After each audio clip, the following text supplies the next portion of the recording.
We'll start with the criteria that we normally set up for every event that we plan. So first of all, we'll start out with the priorities that we set for both the event and the location.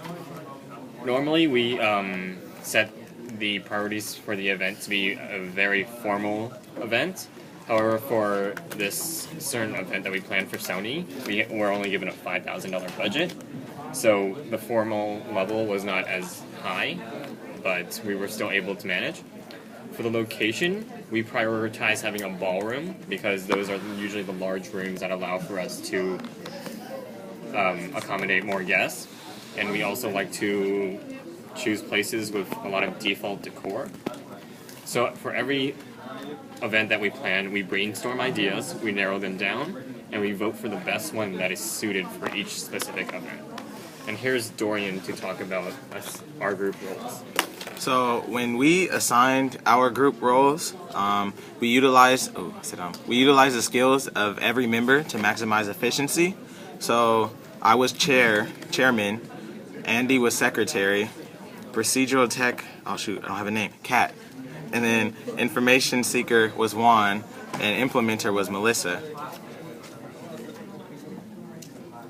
So after time went, we had emerging roles where Kat became the energizer, Andy became something else, emergent leader, Juan became opinion seeker, I was attention releaser, and Melissa was the harmonizer. One of the terms that we used was nonverbal immediacy. Nonverbal immediacy makes other people feel comfortable, so we utilize that skill by leaning forward, being extra attentive, really listening, and what it does, it makes the speaker more comfortable in speaking and relaying their own ideas to the group. Territoriality. When territoriality is having a norm that you go to repetitively, so like a meeting spot, and for us, we all chose or decided to meet at the library, as everyone was. It's quiet as fucking here. It got hella, okay, we attacked tables. Oh shit. So what we did, we met at the library, and we would usually have a norm, so there'd always be a side of the library we would go to. We went to the same. Damn, we didn't go to the same tables. We took up every chair and took up all available space and looked unapproachable to others, so it can be our bubble.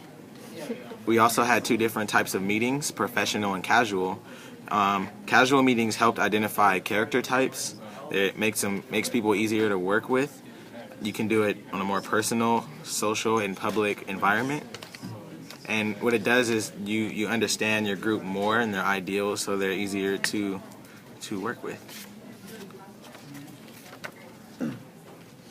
Some of the conflicts and difficulties that we had to overcome were schedules conflicting, and last-minute circumstances that would hinder meetings and cause rescheduling of the meetings. We also had miscommunications where we would meet at the wrong meeting places. We had interest conflicts where one member's interest conflicted with another's, so you had to mediate that in order to keep moving forward. And we also had budget problems, and to elaborate more on that, I now pass to Andy. So given that we had $5,000 to spend on